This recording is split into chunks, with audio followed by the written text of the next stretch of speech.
Electricity costs around 40p per kilowatt hour, which means if you're running a 1 kilowatt heater like this for 1 hour, that will cost you 40p.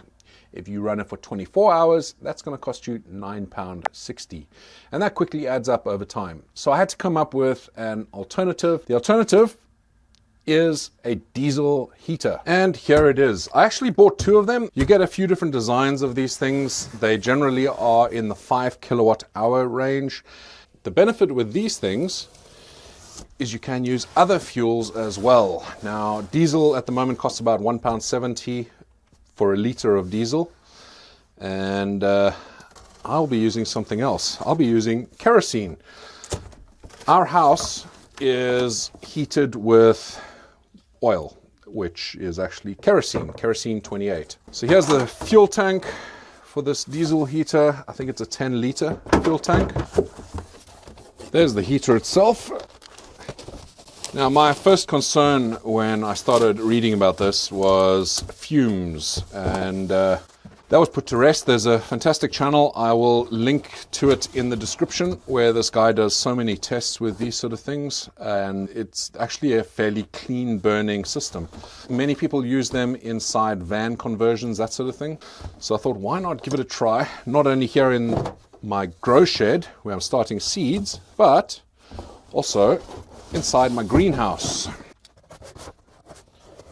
So there's a little microcontroller, and yeah, I have a cool project planned for this, and I'll tell you about that a little bit later. This is an air filter for the air coming in. You just want to make sure that you're not bringing in bugs and things like that. That there is for channeling air out. I don't think I'll probably be using this. I'll probably just go straight with this, or even nothing at all really. And that's the hot air that you want to blow out. Fuel line, exhaust pipe, which I may use depending on how loud this is. I have no neighbors that I can annoy, so we'll see if we use that.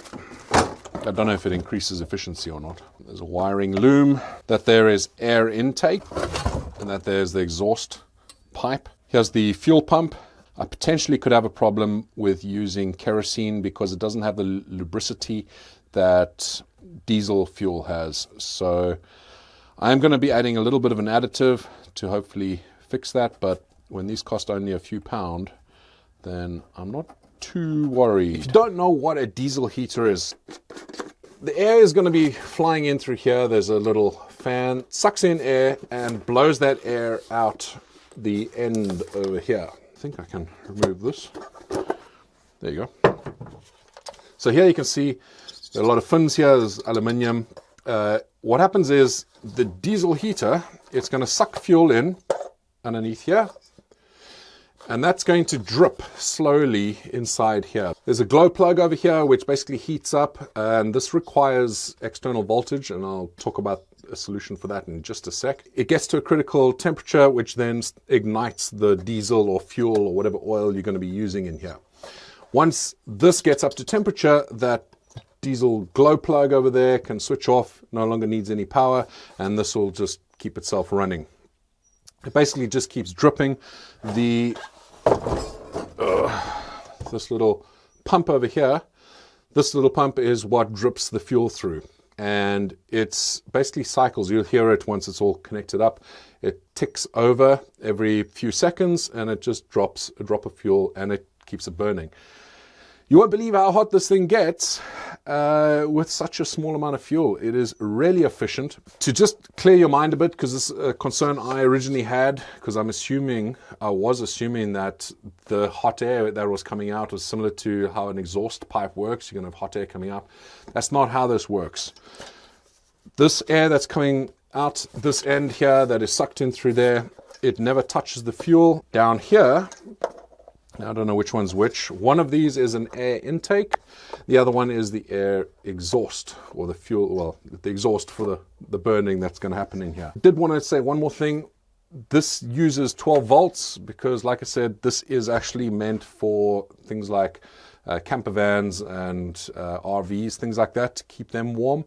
And they run off 12 volt. You can modify them to run off 24 volt as well. That's DC. This pulls quite a lot of ampage, so you can't just use a standard wall wart. You need something that's a bit more robust than that.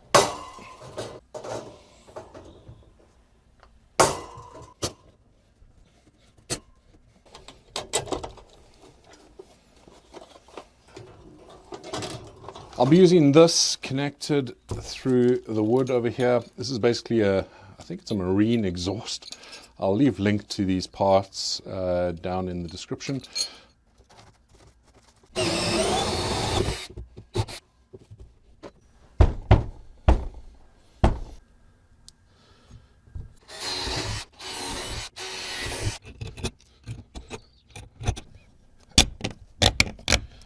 So to power this, I'm going to be using this beast.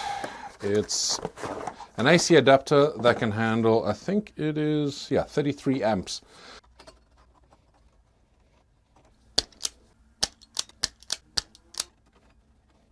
I mentioned I have something cool I'm going to be doing with this. I'm going to be automating this. These basically allow you to use a remote, and it works, I think, through a 433 megahertz send receive, and I basically bought one of those that I'll be programming on an Arduino so that I can control all this. The fuel tank doesn't come with this nipple installed for the fuel to come out, so we need to get that in there. The problem is this needs to go from the inside .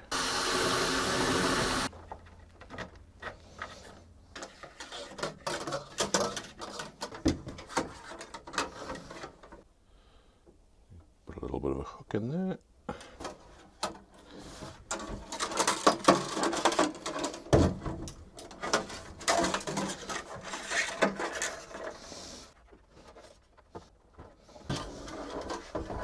Here I have some kerosene 28. I am going to add a little bit of oil. I'm just going to use some two-stroke oil actually. And we're going to put 100 ml in 20 liters. Burning kerosene in these heaters is not an issue. The issue is actually the fuel pump. The fuel pump needs some lubrication, which is provided by the fuel. And while I think the kerosene 28 will actually be fine with that fuel pump, it doesn't hurt it to add a little bit more of this. It's not the brightest screen in the world, but you can see what's going on, hopefully. Before you even get started, you need to prime this so you get the fuel going through the fuel line and into the actual heater.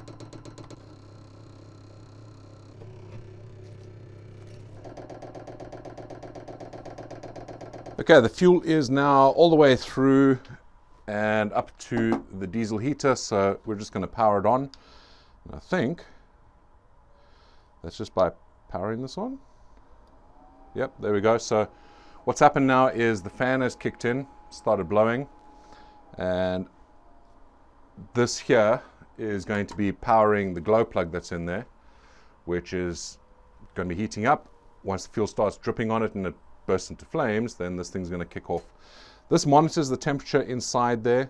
It also monitors the temperature outside, and it'll optimize the flow according to, well, the settings on this controller. So this is kind of giving an indication. It's really difficult to see. This thing is not the best screen. It's actually, it looks better in real life than it does on camera, but it's basically showing. So there we go. The pump now is pumping again. You can hear it ticking over, and that's dripping fuel now on top of the, well, inside the burn chamber. And still cold. But yeah, that's dripping fuel through, and that should kick off in a bit. But this here has indications to show air going in, exhaust, fans on, gives you a battery indicator, all that sort of thing. So let's see how long this takes to kick off. Now, one thing to bear in mind from all the research that I've done, the first half an hour or so, this thing's going to smell because it's burning off some of the crap that's inside here from the factory. So just bear that in mind. It's not going to be like that all the time. That's starting to warm up already. Yeah, that's warm air. Let's go take a look at the exhaust and see how that's doing. It's not making too much noise, and it's, well, you can't really see anything because there's no smoke. This burns very clean. Yeah, so far so good. Now, of course, you don't need to actually go through all the hassle that I just went through. You can get an all-in-one unit just like this. And if I take the cover off, then you'll notice that this is pretty much the same as what we've just installed. The heat unit at the bottom might look like different colors and that, but it's exactly the same unit. 5 kilowatt. The tank is a little smaller. This is 5 liters. The fuel pump is inside there. It's already connected, and this might be an easier solution for you if you want an all-in-one thing.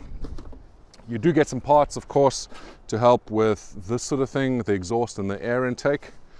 But yeah, otherwise it's all set up for you. You do still need to provide 12-volt battery or 12-volt AC to DC like I've done, and that connects up at the back here. The controller on this is a little different. You get quite a few different controllers with these units. This one is like that. This one also allows RF, or just basically remote control, to be able to switch it on and off. So I will do something with automation around this as well. I need to go and figure out some of the quirks and usability of this product, especially around the automation side of it. Like I said, I will be building something using an ESP or an Arduino to control this. It'll be an inexpensive solution, and I will share that code over on my second channel, ChilliChump 2. One thing to keep in mind, when I was first thinking about using these diesel heaters, my immediate thought was, hey, I can use waste oil and things like kitchen oil, waste kitchen oil and things like that. And while you can use that stuff, it will very likely gum up everything. You've got to really filter it down fine, and it probably will work, but you're probably going to get quite a lot of carbon deposits inside the burn unit. Throw in a bit of kerosene afterwards and it'll clean it all out. So yeah, it's really up to you how you want to do it. If you want to see more techie type videos, there's one over here around the automation of my greenhouse. And yeah, I'll keep you up to date on what happens with these diesel heaters and how it works out for me. Thank you so much for watching, and stay spicy.